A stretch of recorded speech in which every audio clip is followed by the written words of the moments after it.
80 शब्द प्रति minute dictation 5 second बाद स्टार्ट होगी।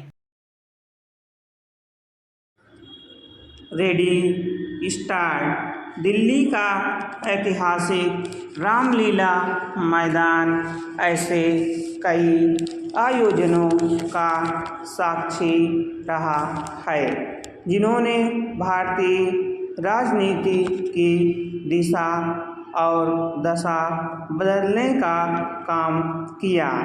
यह समय बताएगा कि विपक्षी मोर्चे INDIA की लोकतंत्र बचाओ रैली राजनीति में किसी बड़े बदलाव का वाहक बनेगी या नहीं। लेकिन इसमें संदेह नहीं कि इस रैली के जरिए INDIA के घटक अपनी ताकत और एकजुटता का प्रदर्शन करने में सफल रहे। इस रैली में अनेक मुद्दे उठे जिनमें प्रमुख रहा केंद्रीय एजेंसियों का कथित दुरुपयोग और राजनीतिक भ्रष्टाचार।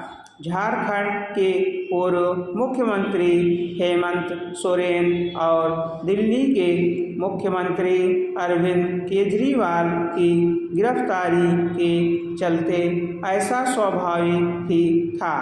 चुनावी बॉन्ड के जरिए चंदे के लेन देन का विवरण सार्वजनिक होने के चलते विपक्षी दलों के नेताओं ने भाजपा पर हमला बोला और यह संदेश देने की कोशिश की कि मोदी सरकार भले ही भ्रष्टाचार से लड़ने की बातें करती हो, लेकिन खुद छद्म से चंदा वसूलने में लगी हुई थी।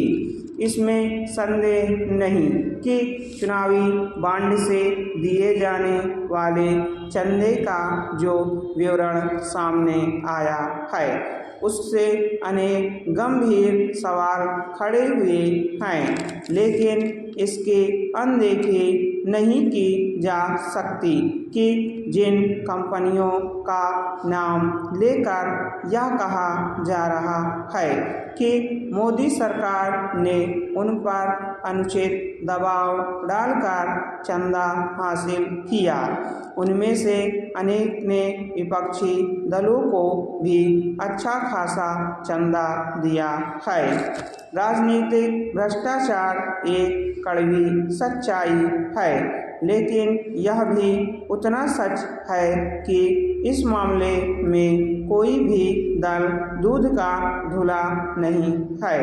विपक्षी दल कुछ भी दावा करें, सच्चाई यह है कि राजनीतिक भ्रष्टाचार की समस्या का समाधान उनके पास भी नहीं है। राजनीति में काले धन का इस्तेमाल होता रहा है और कोई भी यह दावे के साथ कहने की स्थिति में नहीं कि भविष्य में ऐसा नहीं होगा। जो विपक्षी नेता भ्रष्टाचार के आरोप में केंद्रीय एजेंसियों की जांच का सामना कर रहे हैं अथवा उन्हें जेल जाना पड़ा है, उनके बारे में यह नहीं कहा जा सकता कि उन्होंने कहीं कुछ गलत नहीं किया।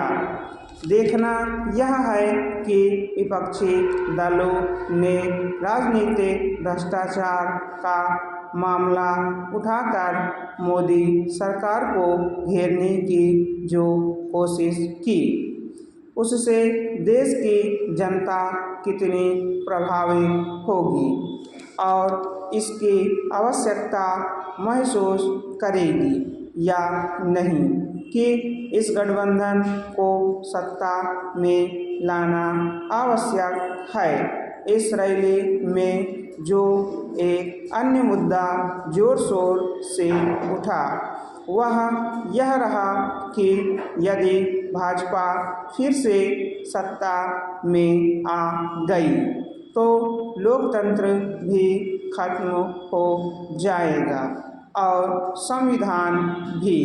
यह समझना कठिन है। स्टॉप।